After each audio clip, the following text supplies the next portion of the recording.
Hello, everyone, and welcome back to another Fighter Heart podcast. We're sitting here with a familiar face. Al, thanks for joining us again. You're welcome. Glad to be here. So, Al, we did an interview a couple months ago, so you could get the whole lowdown on Al's whole experience. But we wanted to have him back on, so because he wanted to update us on his situation and talk about a few other things, right, Al?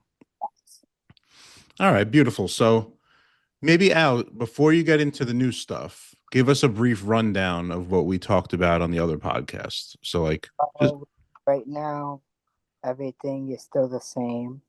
I mean, still going, still taking it day by day, and you know, getting speech therapy.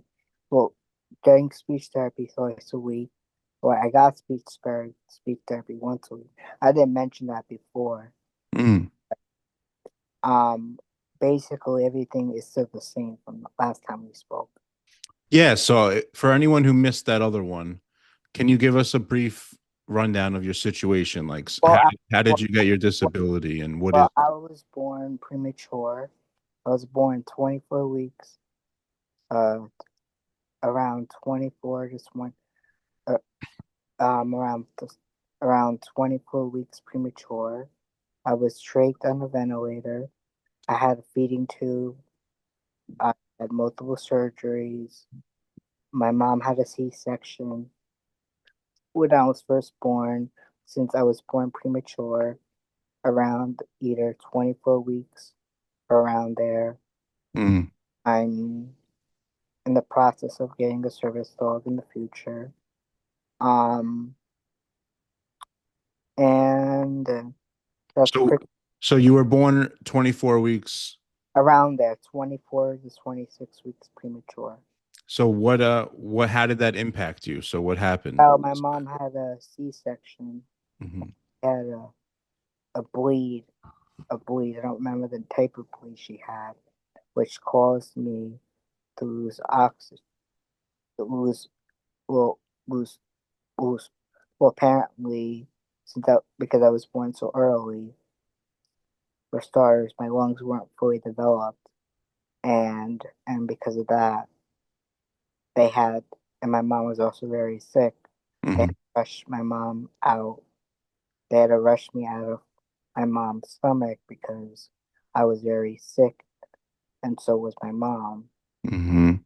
Life or death situation, and that's how I came. That's why, because originally I was supposed to be born in February of 2000, but instead I was born on November 15th, 1999, Mm.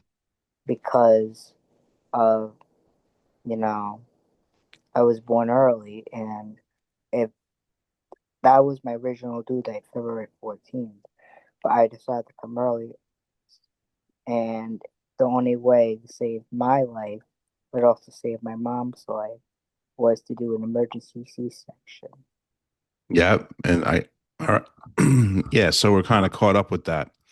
So how was it growing up with your like do you have a specific disease or Well, rare, disorder?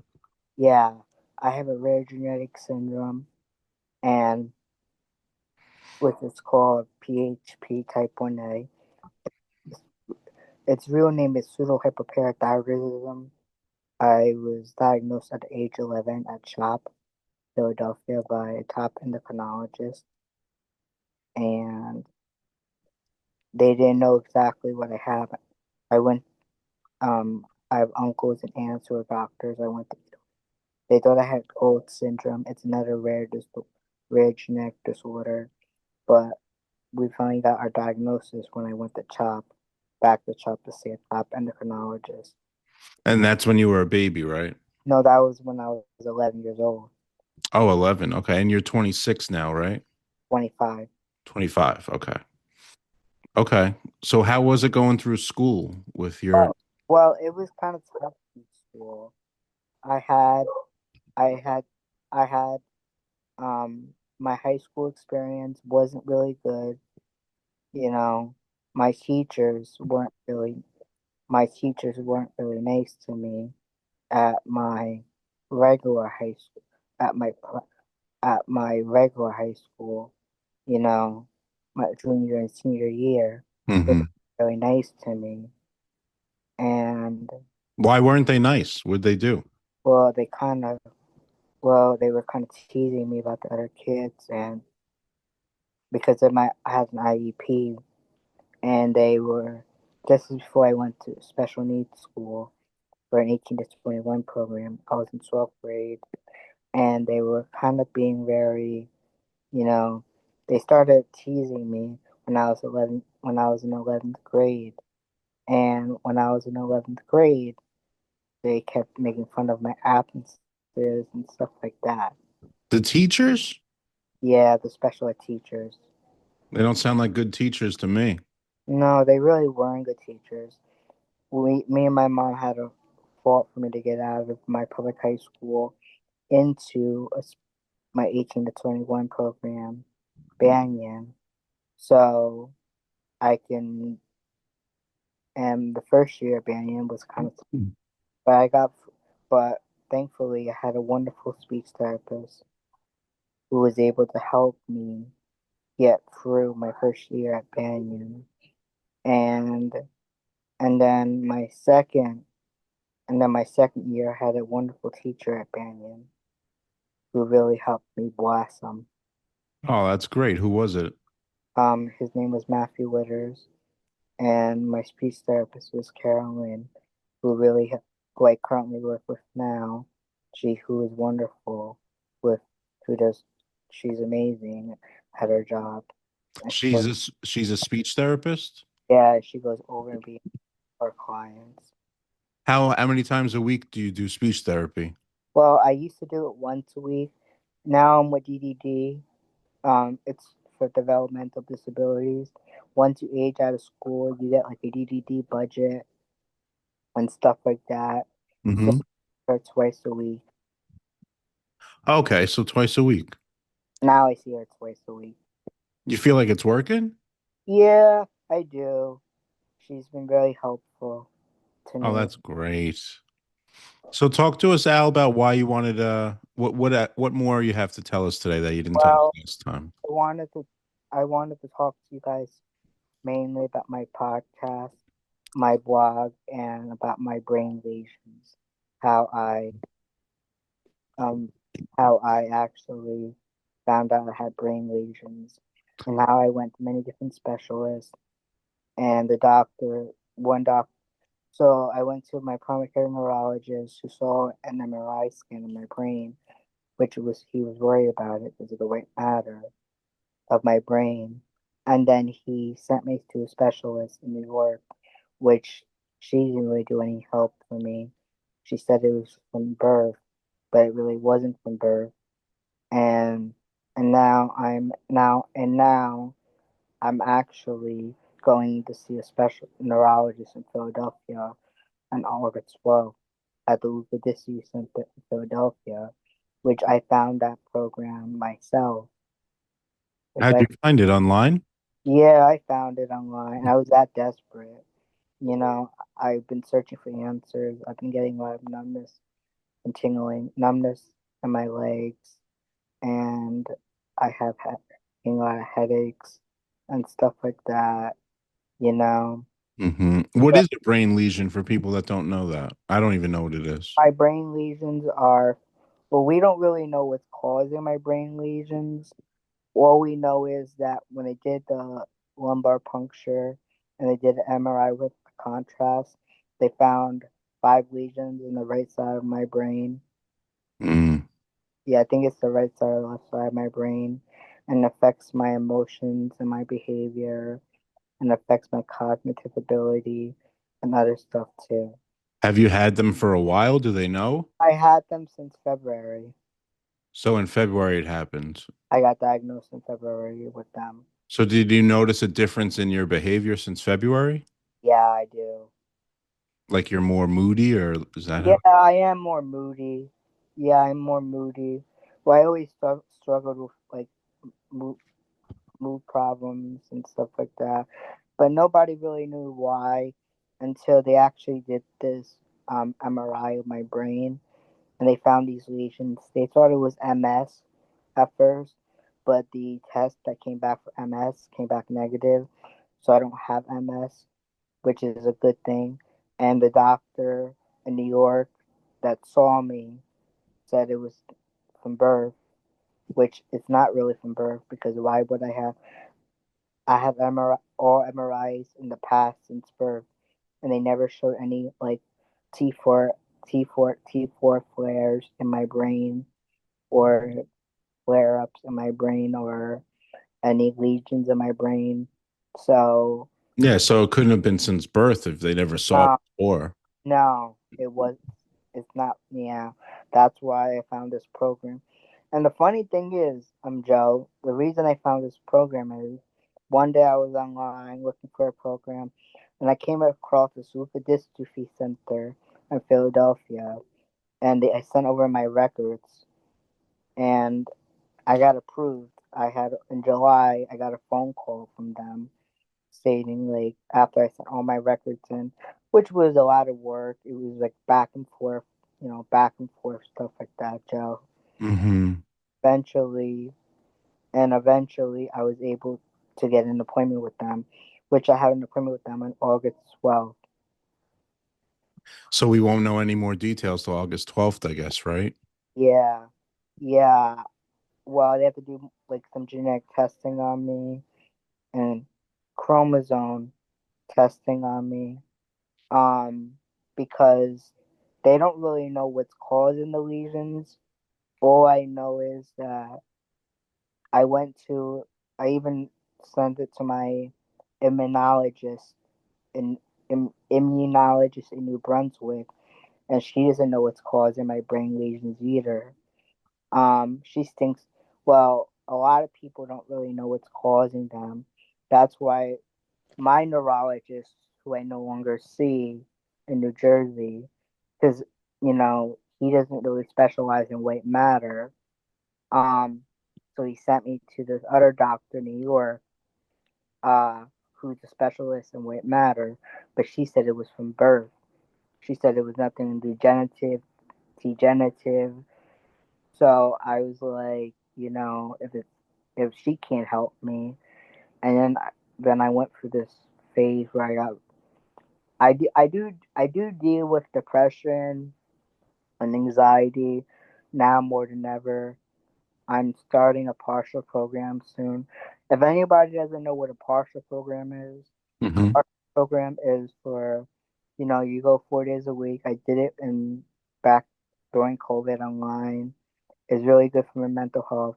And I also joined a support group too named NAMI, which Nami. which I do it twice a week whenever whenever I get a chance. It's online, it's on Zoom, where I talk to other people who deal with other mental health conditions and stuff like that. Oh, that's cool. How is there a lot of people in that group? Yeah, there's about like seven or there's about like 20 or around there. Yeah, but back to my brain lesions, so we don't lose track of time. Um, yeah, so they don't really know what's caused it. It's not MS. They don't know if it's neurodegenerative. They don't know if it's degenerative. They don't know if it's genetics. They don't really know, and they don't really know what's causing like it affects my mood. So they don't really know what's causing it.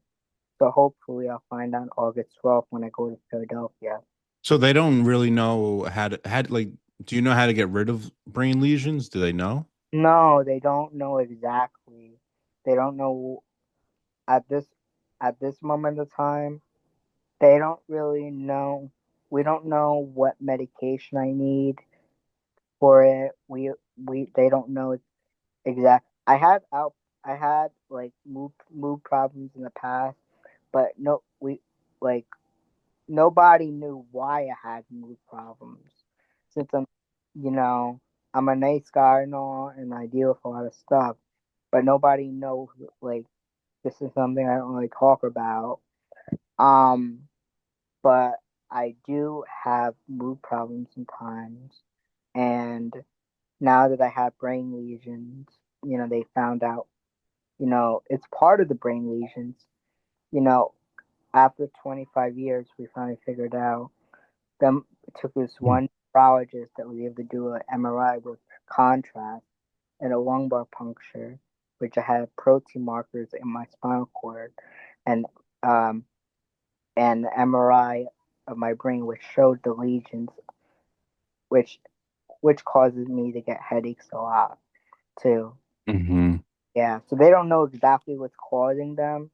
That's why I'm seeing the specialist, and that's why I'm seeing the okay.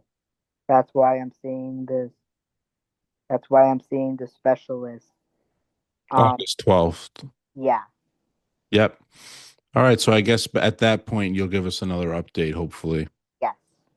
Okay, good. So talk to us about your blog. What's that all about? My blog is about. My blog is about. Um, um, it's about this stuff I write for people who have challenges and that go through different obstacles in life, and what they go through, they deal with what I deal with in life. So I write like inspirational stuff about it. And it's called the Never Give Up. Never Give Up. Yeah, yeah. So that's what I. It's called Never Give Up, you said? Oh, let me. I just told you before we recorded it. I have a website. It's called. It is called the Never Give Up. Never Give Up. That's a great name. So what's the website, or is it not up yet? It's up. It's up. It's called nevergiveup.com. Well, the website is called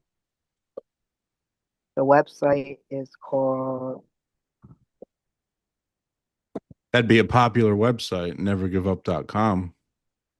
uh it is called um if you want I'll send it to you, Joe. Yeah, we could put it in the description. Yeah, I'll send it to you. I'll email. And what are you going to talk about on there? You're just going to talk about like your trials and Yeah, my tribulations. trials and errors, what I go through in life, stuff like that. Oh, that's great. So did you put any up yet? Yeah, I did. Oh, cool. How many? I got a lot of. Oh, great. This is cool. So we can check it out. Yeah, text it to me or message it, whatever I way don't you want to have send it. your phone number though. Okay, I'll give you my number after we stop recording. Okay. All right, cool. And you could text me. All right. And you also said you mentioned that you started a podcast. It's not a podcast. It's a blog. That's my blog. Oh, I thought you said podcast in the No, beginning. blog. Blog. Yeah, Okay. yeah, and I also recently went to see a TED Talk, a live TED Talk. Yeah. Who was it? It was at Montclair State, uh, in Montclair. It was about these people, authentic for empathy and stuff like that. And did you learn anything from it? Yeah, I did. I learned a lot. It was very inspiring. It was called for TEDx in Montclair. What do you think's the one biggest piece of information you got from it? Uh, basically, always try your best and believe in yourself, no matter what you do in life. That's It's, you always say that. You said that at the end of the last podcast too. but the most important thing I learned, this is something different. Mhm. What I learned is to always stay true to something I didn't say. Always stay true to yourself because you never know what another person may be going through because everybody has different struggles in life. Now, I didn't say that. Oh, Everybody has different struggles in life, and yeah. we all have different challenges and different obstacles too. Yeah, we never know what someone else is going through. Yes, So we got to be nice to each other, right? yes, yes. Amazing, Al. Is there anything else you wanted to share? Um, let's see.